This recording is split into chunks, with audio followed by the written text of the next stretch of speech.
This is the Franchise QB Podcast, where we empower entrepreneurs to win big in franchising. We huddle up weekly to educate our audience about the most successful small business model ever created, franchising.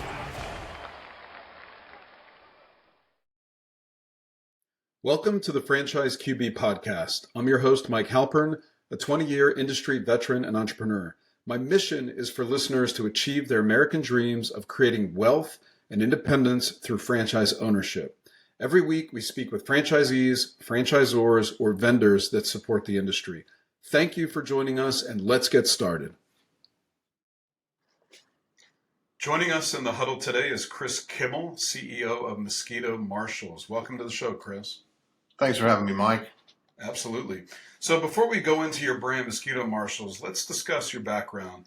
I recently interviewed David Luke, partner with Pink Zebra Moving Franchise, and he said, and I quote, Chris Kimmel is probably one of the most interesting CEOs in the franchise world, a pilot, a pro poker player, and CEO of an emerging brand that's booming with 100% validation. Love to hear that, end quote. So that's a big build-up, but let's hear your story, Chris.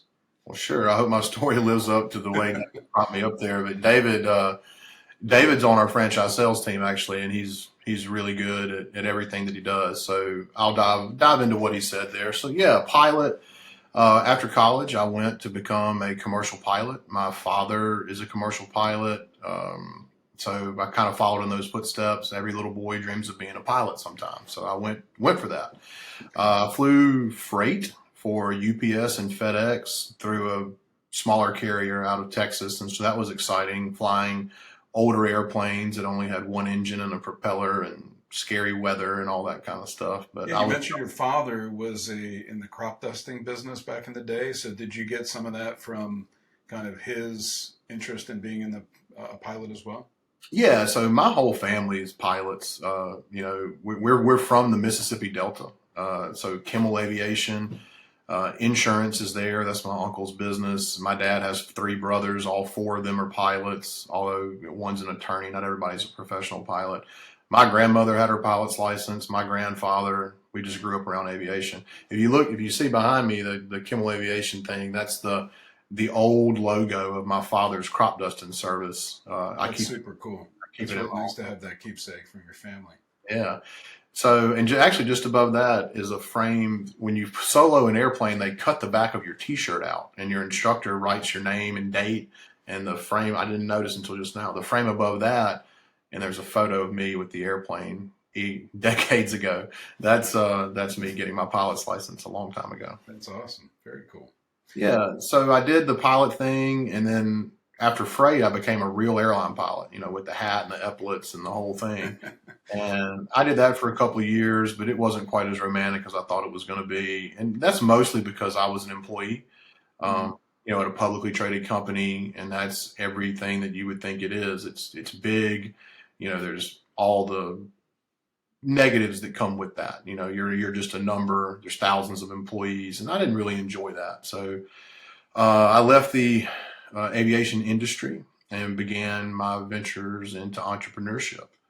And that started with, I purchased some commercial real estate in South Jackson, Mississippi. I purchased a laundromat along with it. I built the laundromat up, the real estate, I leased out all the vacant space, and then I sold it. I was about 30 years old when I sold that. And that's when I ventured into the mosquito abatement and pest control industry and founded Mosquito Marshals back in 2000. So what year was that? 2014. 2014, okay. I sold all of my real estate and laundromat interest in 2013. Founded Mosquito Marshals in February of 2014. Okay. And before we get into that, I know there was Poker Pro in there as well. So tell us about that. My mother won't like us talking about it. It is kind of exciting. I'm certainly no longer a poker professional, but right after college, I did a attempt to be a poker professional. Maybe some of your viewers have seen the movie Rounders. The life was a lot like that. I was very young. It was fast paced, but I was successful. And, that's great. To tie in what I do today with professional poker, I think to be successful in professional poker, which I have been. I finished 27th in the World Series of Poker last summer. Wow, congrats. In the poker world is a big It's a deal. huge deal. There's thousands of participants. Over 10,000 people. So wow. yeah, big deal. Anyhow, to be successful in poker, you got to be able to be calm when other people are not quite so calm. When the stakes are at their highest, you maintain your ability to stay calm and read the situation dispassionately and act the best way you can with the information that you have available to you, whether it be mathematical or environmental. And I've always been pretty good at that. I've always been good at separating what's important from maybe what's not so important, emotionally and whatnot. Not to say I don't have a heart, because I do, and I'll tell you all a story about that later probably, but that's what makes people good at poker. And I think that's what makes me a successful entrepreneur and franchisor as well.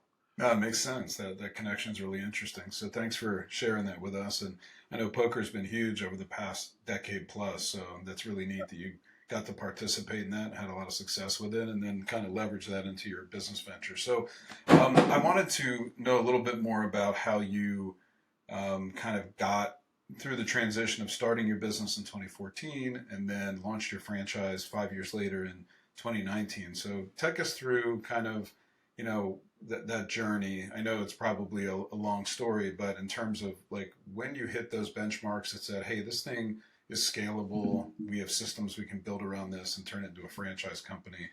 Tell us a little bit about 2014 to 2019. Sure. And you're right, that story can be quite long, but I think I can condense it for us here. Fate played a little bit of a part in it. So I began the way I got into mosquito abatement and pest control is I was looking for something to do after I liquidated all of my assets in the real estate and laundromat. And that was the first time in my life that I had any money to speak of that I could not make my monthly payments with the next month. And so I began to research what to do, and I looked into a number of different industries. But the mosquito abatement industry stuck out because the barrier of entry is so low. For instance, you can get one of our franchises completely started for under $50,000, and that's really low. Yeah, we'll talk about the item 7 a little bit later, but that's a huge advantage. Yeah, so I found my way into it. My father was a crop duster, so he killed bugs with insecticides. He just did it with an airplane on an agricultural level. And I wanted to work outside. I knew I didn't want to sit in an office all day. And so after a lot of research, I landed on this. It's not overly complicated. You have to take a licensing exam in most states, but it's doable. It's not easy, but we have study guides, and one of our team members, Josh Neely, actually helps everybody with their education and their test taking. But it just wasn't that difficult to get into per se. Now, like anything else, the learning curve was extremely steep once I got into it, but I could afford it. That's why I got into it. The product that we put out is relatively inexpensive. Back then, I think I was charging $59 a treatment. We're up to $79 now. It was almost 10 years ago. But it's not that difficult to sell because it's not overly prohibitively expensive for people, and it's a really good service. I mean, it works really, really well. So that's how I got in. And when I got started, I was using Google Calendar and a cell phone and was hand typing invoices at the end of the night and all of those stories that startup people do. But I did all that. But I was successful. My overhead was really low because it was just me and a phone and a computer. Yep. And, it didn't take me long. I built up a really good customer base in my hometown. And, from there, I would say it was probably 2 years later. So 2016, I don't know, maybe 3 years later, but somewhere in 16, 17, one of my good friends from high school, we actually went to college together as well. His name is Jordan Carter. He's currently a franchisee. He's our highest grossing franchisee, actually, I think. He's been with me the longest. He was in Texas, and just as you do in your mid to late 20s, he's just trying to figure out, what am I going to do? Like, what's my purpose? Right. And he came to me, and he, my contemporaries, people that I'd gone to high school with, they began to be congratulatory and see that I was being successful. I was working hard too. And Jordan came to me and he said, I want what you have. He was like, I want to know how you're doing this. And I said, well, I've never really thought about how to teach someone. I said, but just give me some time to think about it. So I gave it some thought. I talked to some mentors of mine that are, 10, 20 years older, and they came up with the franchise idea. None of them had been in franchising, but they said, you ought to sell this guy a franchise. I didn't even know what that meant back then. But, I went and talked to some attorneys, and being a franchisor is very involved. It takes a real 6-figure plus investment to become a franchisor. And I wasn't quite ready to make that investment at that time. So I drafted a licensing agreement between Jordan and I, and he licensed to use the Mosquito Marshals brand, which I did have that trademarked. And we got started. And it's very important to me, or it was at that time, that he be successful. I wanted him to be successful. Sure. If he and I were going to be partners, if he was going to be my partner, but, I was the senior partner teaching him how to do things, really wanted him to be successful, and he was. And that's a combination of, me and the product that I've developed and the systems that I've developed, and then his hard work. It takes work as a franchisee, no matter what system you get. McDonald's franchisees, they got to get up and go to work. And, we all have to do that. So once he gained success, some other people through word of mouth that knew him and knew me began to approach me. I wasn't even trying to sell franchises. So I think I did one more licensing agreement in the southern part of Mississippi. And I know I did one. I think that was the last licensing agreement. And once they became successful, it was time to make a decision. Am I going to sell franchises or not? And I made the decision to do that. And so in 2019, I made the investment, substantial investment, and took the time, brought in, legal teams and things of that nature. And we launched our franchising company. And I was still, like I said, it's important to me that people would be successful. I never want to be thought of as anything other than transparent and upfront. And so I wanted to do it slowly. So through word of mouth still, we sold a handful of other franchises over the next 3 to 4 years. And about the middle of last year, we were at 8 franchisees and 9 locations. And thank goodness everyone was happy. Yeah. All my franchisees are happy. And that's when I said, okay, we're gonna begin to pursue franchising in earnest. I'm gonna put some real capital behind this, and we're gonna go for it. Yeah, no, it's an awesome story. I love hearing when you have a successful independent business, and the reason you grow is because people come to you and they notice and they say, you're doing something really different, unique. I want to be a part of it. And then evolution from a licensing agreement, which can be a little bit loose, right? And then it kind of evolves into a more structured franchise relationship. It's kind of neat that you've gone down that path. So you know what it's like to just bootstrap it from the beginning, kind of coach your Jordan through this, and then, get to the point where you have 8 owners. So that's pretty cool. So, I read in your vision statement that Mosquito Marshals' top priority is to keep your customers bite free by providing the best mosquito control services in the industry. As we all know, there's a lot of players in this space that all claim to be the best. How do you differentiate what you guys are doing at Mosquito Marshals from the pack and deliver on this vision? Sure. So when I first got started, that's, as I said, it's just important to me. I want to deliver a good product. If I'm gonna exchange a service or a product for someone's money, I want them to be happy after they give me the money, not upset. That's just my personality. So one of the first things I did is I established a relationship with a woman named Wendy Varnado. She's in the same town I am in central Mississippi, but she has a PhD in entomology from Mississippi State University and a master's from Nebraska. So, and she also works with the Mississippi Department of Health in mosquito vectors. So she's a mosquito expert. I mean, there's nothing she doesn't know about it. So I established a relationship with her, and I learned.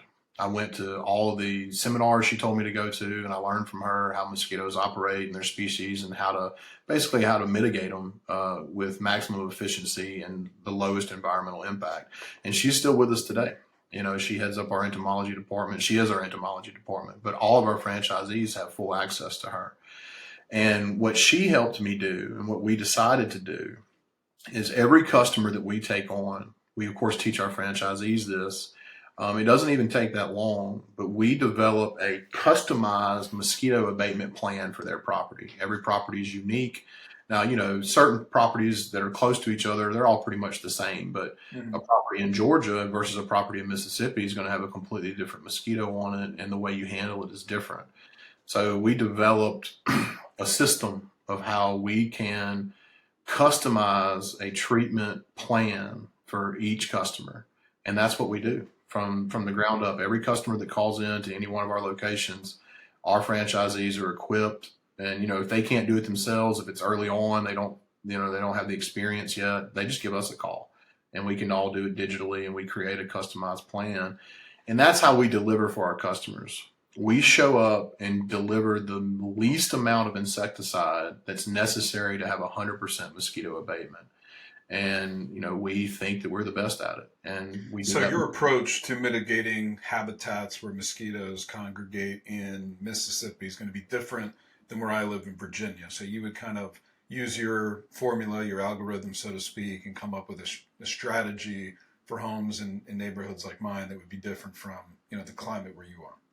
Sure. And I want to be careful with the term algorithm. We don't have, it's not like you plug something into a computer, but, Method maybe. de facto method. And yeah, the differences might be subtle because it depends on where you are in Virginia. If it's the same type of mosquito and the environment's similar to Mississippi, then it'll be similar. But if you're doing saltwater mosquitoes and over Newport News, then it's going to be a little bit different. The insecticides you use, the frequency, where you spray is really important because different mosquitoes live in different places. Right. So that's how we did it, and that's how we deliver. That's great. Yeah, we also have really good relationships with our vendors. I would say, I feel comfortable saying this, all of the major players, vendors that deliver insecticides across the United States, we've got a really good relationship with all of them, and I've already done the work. So we've got high volume pricing, and our franchisees have access to that, where, a smaller operator is probably paying more for their insecticides than we are. So that we deliver that to our customers with more competitive pricing. Very cool. So you talked a little bit about Wendy and kind of, how you learned a lot more about the industry under her guidance. Tell us about the team, because obviously when you're doing this all yourself, you're running the business, you handle everything from back office to interfacing with customers. Now that you're a franchisor, I know you need to build a team around you to kind of support, the owner. So who do you have with you that kind of interfaces with the new owners to help train them and support them? Sure. Well, you're absolutely right about that. And then, you said earlier that, as it happens organically, it's kind of cool and you grow and those things happen. And that's what happened here. I wanted to be comfortable that we were going to be able to deliver a great franchising product before we launched it. So a really key hire I made a couple of years ago is our Chief Operating Officer, Jonathan Broussard. Jonathan's unique. He's got a degree in civil engineering from Purdue, so he's smarter than me already. He's also a paralegal, been in the restaurant industry, service business industry for a couple of decades. And he's my go-to guy, the hands-on guy with all of the franchisees. So he's our Chief Operating Officer. Of course, we've talked about Wendy. She's our PhD entomologist. So there's really no insect question that our franchisee or one of their customers can pose to us that we can't answer, because if we can't answer it, nobody can answer it, which really means we can answer it. And I think that's a really, really critical part. If there's a special, specific infestation of some kind, we're really good at figuring those things out from the top down. We also have David and Austin Luke. You mentioned David with his glowing review of who I am. So that development guys are going to help you recruit the right owners to kind of take this thing next level. He and Austin are our brand ambassadors, and they are also our lead franchise salespeople. And their job, and they do a great job, is to go and find quality franchisees. For me, I guess it's what matters because it's my decision ultimately who our franchisees are. It's important that we get the right franchisees. I have no interest in selling 150 franchises to just anybody that can write the check. That's not what we're doing here. It's really important that the quality moves from the top down through the franchisee, and David and Austin help us identify those franchisees and bring them to us. And that's what they do. And our franchisee in Fort Myers, Florida, his name's Josh Neely. He's been with us quite a while. He was my second licensee. He's basically an entomology dilettante. He doesn't have a formal degree by any means in the space, but he's extremely well read. He helped develop our study guides that we use for franchisees that are going to take licensing tests. So he's my education partner. When we're on a new franchisee and they get into the test taking phase, he's the one that they coordinate with on the study guides and learning the information that they need to learn to pass their licensing exams. And that's the team that we have built around us today. And it's a great team. Yeah, it sounds like a great team. And you mentioned responsible franchising, bringing in the right people. I mean, when you're in early stage, emerging franchise system, the best thing you can do is build from the ground up. That pyramid, those pioneering franchisees that join you early are so vital to the success of the model in terms of how they interact with you, their successes, their willingness to participate in speaking with qualified candidates that come in. So it's good that from the ground up you're building this thing the right way. So let's talk a little bit about the industry. How big is the industry? Is it projected to grow? How many people use the service? So give us a little flavor for what the industry is like in the mosquito space. Sure. So we've done some research around that, and the data is available online. But the industry is about $2 billion, a little over $2 billion, like $2.2 billion. And only about 1 in 10 households have a mosquito abatement service, whether it be barrier sprays like we do, or misting systems for that matter. And to speak to that, we have a lot of customers that have existing misting systems that no longer service them, and they just use us. We're about the same annual cost as a misting system, except we treat the entire property instead of just where the nozzles go. So right. Misting systems are a little bit, and of course it behooves me to say this, but it's really true. They're a little bit antiquated technology, and what we do, it really kind of outruns that. But only about 1 in 10 homes have a service, so there's plenty of room for growth there. I believe the estimated growth is going to grow 7 to 10% in the next 3 to 4 years, which is quite a lot. Mm-hmm. So that's another reason I decided to franchise, is the potential for growth is there. The mosquito abatement industry itself is really not that old, maybe a couple of decades before this was even a thing.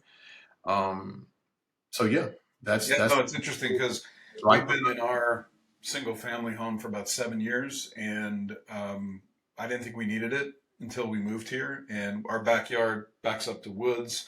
I got kids, got a dog. We got the service, and it was a game changer. I'm able to go out on the hammock. I can go out on the deck and grill and not have to worry about it. So, I mean, I'm a believer just because I'm, there's no Mosquito Marshals where I live yet, but the services that are provided are definitely useful. So I get that. And 1 in 10 surprises me that it's that. There's so much more market share to capture. So that's pretty exciting. Yeah. Let's talk revenue streams. So you Sure. mentioned the sprays. I mean, is that the singular revenue stream for a Mosquito Marshals owner, or some other revenue streams that exist within the model? It's the main revenue stream, residential mosquito sprays, but there's also commercial applications as well. Daycares and schools and alfresco dining and clubs, country clubs, tennis clubs. I know you mentioned you played tennis to me Yep. when we were getting to know each other. Those type of streams are there as well. And recently we launched another brand called Pest Marshals, which is full pest control. It's not just mosquitoes. Okay. And we decided a little bit earlier in 2023 that every franchisee that buys a Mosquito Marshals franchise is also just going to get their Pest Marshals brand as well. We're going to protect the territory for both brands. Okay. And if the franchisee choose, which some of them are, they can segue into general pest control as well. It's more complicated than mosquito abatement, but we certainly can teach it. We do it. So there's a couple of different revenue streams there, all different kinds of insects and commercial and residential general pest control also. Oh, I didn't know that. Very The cool. available revenue streams for any franchisee that we have. Very cool. So I know you touched on some of this before when you kind of talked about the differentiation and the uniqueness of kind of having Wendy on the team and so forth. But why would a candidate that's exploring a lot of different options select you guys as their franchisor? Well, I think you touched on it. The first reason is our business model is proven. The sample size may not be as big as others, but we're emerging. We're young, Yeah. but we've got 100% success rate with our franchisees. The model works. All of our franchisees come from multiple different backgrounds. None of them had any pest control or mosquito experience before they bought in. So, that's proven. And I think because we're emerging, full access to the founding team, which is me. I guess I'll tell you a story that I answered this question. We had a franchisee in Katy, Texas. His name was Colville Lemieux, but we called him Corky. Corky's wonderful. We're still friends to this day. He's a great guy. He had retired out of the oil field industry. He was in his late 50s when he became a franchisee. And he had great success in Katy, Texas. But 2 years into his franchise, he contracted leukemia, and so that was a sad thing. Yeah. But very difficult to go spray when you have leukemia and things of that nature. So he contacted me and said, hey, this has happened, and since he has direct contact with me, and I am the director of all operations, I was able to I didn't have to ask anybody. I didn't have to ask a board or go to my corporate partners or any of that stuff that a lot of franchisors have to deal with. Some of them are owned by private equity and things of that nature. And the franchisee may not be aware of that when they purchase the franchise. Right. I was able to help him sell his business to a competitor. And I allowed him to do that without requiring that it be someone who wanted to take over the franchise. And, he was a franchisee for less than 3 years, and he made a great multiple. It was a 3 or 4x multiple, I believe, with a small customer base, and he had less than 200 customers. So that's the answer to your question. Why choose us right out of the gate, even if you've only got a few hundred customers and, there's special circumstances, we'll certainly work with you, but you have something that's valuable, that's worth more than you've put in it. So your time and your effort and your initial investment is, multiplied, and you have something that you can actually liquidate and sell when you want to. That's the answer. Yeah, that makes a lot of sense. I mean, you want to enjoy the cash flows while you're out there working the business, but having that exit 2, 3, 4, 5 years out, whenever that might be, is a huge reason why people get into this, because they want their hard work to be rewarded, and that exit provides that. So it's nice that you allowed that, because a lot of franchisors wouldn't. They'd say it had to be. I want to be clear that way. I mean, he contracted leukemia. That was It's a very obviously unique set of circumstances. Yeah, and you talked about heart before, and you used your heart there to lead. Yeah, when someone wants to just exit, almost always we're going to require that they sell the franchise with the business and the new owner franchisee as well. But in this particular case, it didn't happen, and he was very happy, and so everybody was happy. And I guess I would close that question with, we're emerging. So, you mentioned that there's a number of people in the space, and that's true, but a lot of them are sold out of territory. Mm-hmm. And there is plenty of market space in every territory. Just some quick math. If, your average customer is paying you $1,000 a year and you get 500 customers, you're doing $500,000 a year in revenue. And, it's just not overly difficult to get 500 customers, in Dallas or Houston or Atlanta or where you live or DC or what have you. Sure. So we have a lot of space for growth. We've got one market in Atlanta. We're predominantly in Mississippi because that's where we were from, a couple Alabama markets, a Florida market. But when you come in with Mosquito Marshals, I don't want to say unlimited, but the growth potentials, there's a lot of top end growth that, maybe other competitors wouldn't have for you. Yeah. I mean, access to leadership, access to inventory of the best choice markets. So that's pretty meaningful to someone that wants to be ground floor. I mean, I've had candidates that come to me and say, I want to be the very first franchisee of a system that I believe in, and you don't get that many opportunities because each system only has one first franchisee. So having them come in early, I can see for the right personality type and someone that is ambitious and wants to, you know, claim that they're one of the early pioneer founding franchisees, you're not going to get that with a mature concept. So that makes sense. So let's talk a little bit about the day to day. Like, what is the role of a Mosquito Marshals franchise owner? What do they do and what don't they do? Well, that's one of the beautiful parts as well, is we make it pretty foolproof for our franchisees. So the main job of a franchisee is to solicit the business. You know, you're in your market, let's go get customers. You know, you do that. The first thing you do is, you know, you do that with your cell phone, and you go through your phone, you text all of your friends, and you're like, hey, you know, we're doing this now and we want your business. And then you do it, you know, in your community through the churches and the clubs and the schools of that nature. And we teach you how to do that, but that's the major thing that they need to do on a day-to-day basis. You know, the franchisee, our software system is incredible. So the franchisee gets up in the morning, they turn their computer on, and their route's already built. Depending on how they build their routes, you can build them by the week or by the month or break them up like every 3 days. But you wake up in the morning, your route's built for you. You log into your software, you pull it up on the phone on your app. You call the first couple of customers, and then you go and you deliver the service. And as you deliver, when you finish the service, you press a button on your app. The bill is generated. It's emailed to the customer. If their payment information is stored into our software, which we encourage our franchisees to get payment information on the front end, it automatically charges the bill. So you get paid as soon as you do the service.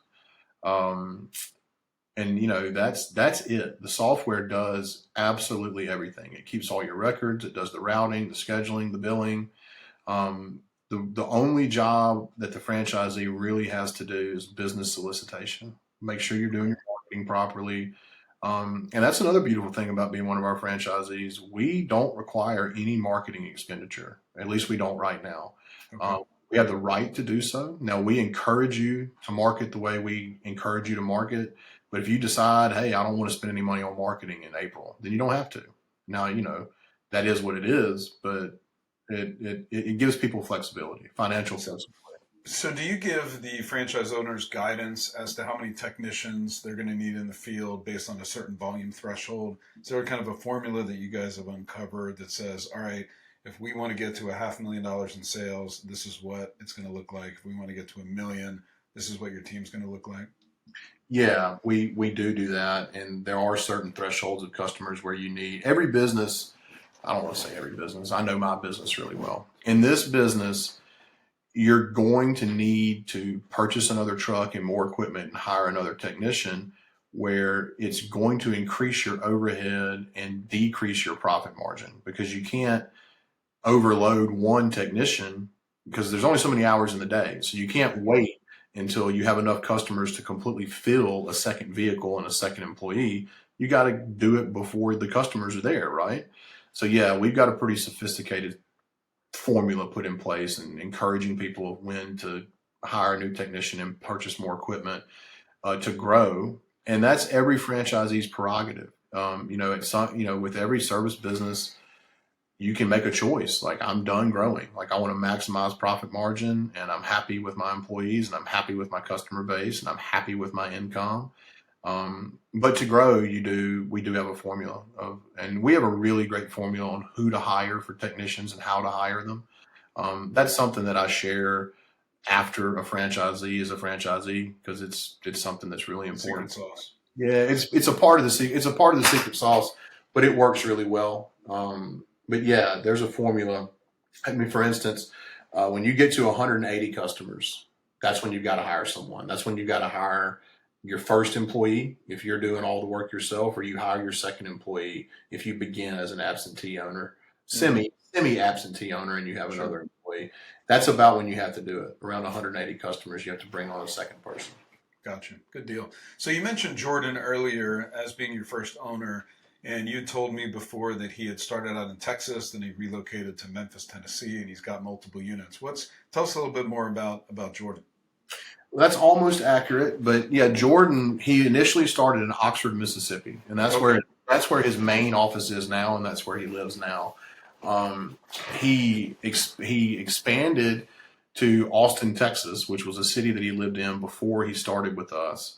And his plan was to operate Oxford and Austin. And Okay. he was having success in Austin, but he opened Austin in late 2019, early 2020. As we all know, COVID hit, and he was still having success. But COVID was COVID, and that was the beginning of COVID.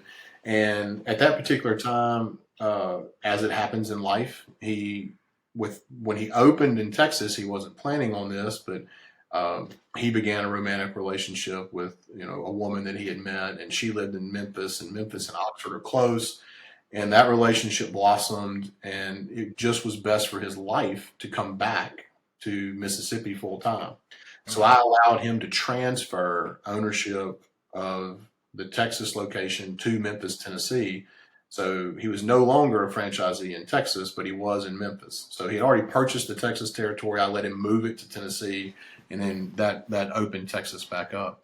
Okay. And yeah, he's got both of those markets. He serves them well. He's got multiple employees, and he's been very successful, and he's very happy. Very cool. That's awesome. So you talked about kind of an easy barrier to entry with the model. So let's talk about the item 7. How much does it cost to become a Mosquito Marshals franchise owner? So the franchise fee is $30,000. Now we do give discounts for multiple units. So if you want to purchase a second or third unit initially, some franchisees come in and they've got a good bit of capital and they're looking to do something with it. Maybe they've retired, they're cashing out of a 401k, what have you. So a second unit's 27,000 and a third unit's 25 or 20,000. I can't remember right this second. And if you're converting an existing pest control business, it's a $20,000 fee.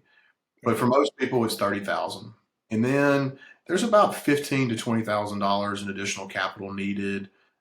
You've got to get a truck. You've got to get some equipment. The equipment's not overly expensive, a few $1,000s. You've got to get your first stockpile of chemicals. Maybe that's $1,000 or $1,500, but it's 50,000 essentially Okay. to get started. It's 50, a little less than 50 to get going.